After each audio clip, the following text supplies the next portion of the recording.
Ron Goodoff from FightHype.com here with Connolly. How's it going? Good, good. How are you? I'm doing great. Tremendous amount of work with all the fighters that you're putting out and helping from Adam to Marcus Brown to Danny Jacobs. How do you feel about everyone's success currently right now? Everybody's been overachieving lately. Everybody's done well. Everybody's on the rise, and you know the most important thing is that they're getting TV exposure in the right fights, and most importantly, the right amount of money for those fights. Now with Adam having a big fight at the main event at the hometown, you know, on Fox, and it was even televised, well, advertised on the pay-per-view, the Manny Pacquiao and Keith Thurman, you know, it's a very big deal. If he gets past Chris Areola, without looking past his opponent, where's the direction that Adam goes from here? Well, first, we can't get past Areola till Saturday, so he's got a big test in front of him. Areola's going to come to fight, but I believe Adam's a little bit, or a lot younger, stronger, faster, and he's got a better chin. So I think all the boxes check off in Adam's favor. So I'm expecting a really exciting fight, maybe a heavyweight type Hagler-Hearns that'll probably last maybe 3 to 5 rounds, and I think we come out on top.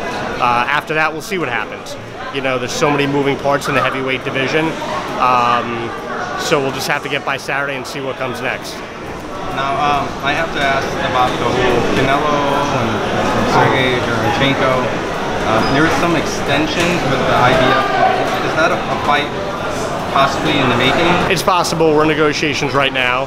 We're not where we need to be right now to make the fight, but something could be materializing imminently, and when it does happen, if it does happen, you guys will find out about it. Is there an expected time just for the fight fans that might want to? I would think if we're going to do the fight together, we would come to an agreement over the short term. I can't give you an exact day or an exact hour. And if the fight doesn't happen, Sergey will fight somebody else for the IBF title.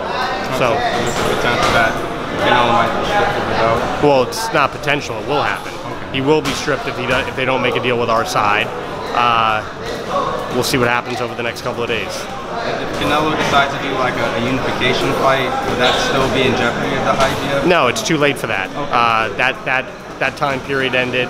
First bid's already been called, so he will 100% be stripped if he doesn't fight Sergey Derevyanchenko next. So we'll see if we can come to terms over the short term. Hopefully we can, because obviously Canelo's a big fight. But if it doesn't happen, Sergey will fight the next guy down the line. Is there like a location, venue, like Mexico? Or? I mean, I don't know the exact location yet.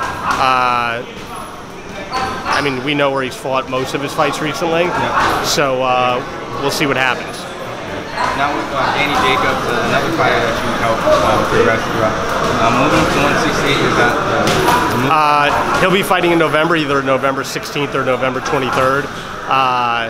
I want to see, there's certain things that have to fall into place over the next week or so, and then we'll make a decision on if he's going to fight at 160 or 168. There's a good possibility over the next couple of fights he'll float between both weight classes to whichever the best opportunity is. So, but Danny's in a good position. He's got a great contract with DAZN, and he'll be back November, and he'll be right back in the mix, I think, after this next victory.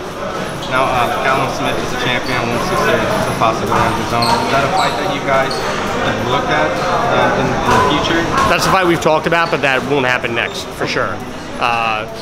That fight wasn't even offered to us next. We have talked about doing in the future, but that's not on the horizon right now.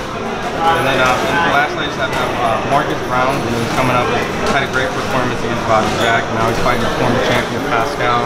He's in that position to get these title fights. A lot of fight fans are clamoring for it. If he does get past Pascal, is that the next move you guys are looking at?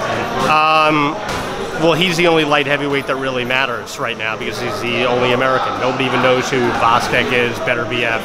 Bivol's a great fighter, but you know he doesn't have a lot of popularity right now. So I think if Marcus backs up on Saturday what he did in January, which I think was a star-making performance, I think he's the guy at 175. So we're definitely willing to make all those fights.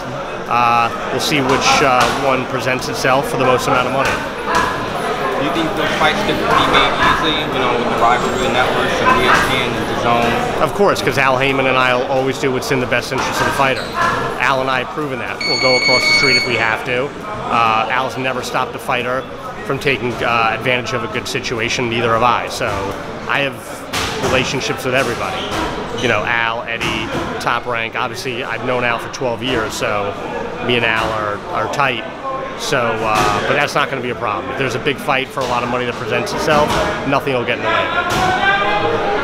Appreciate the time. No problem.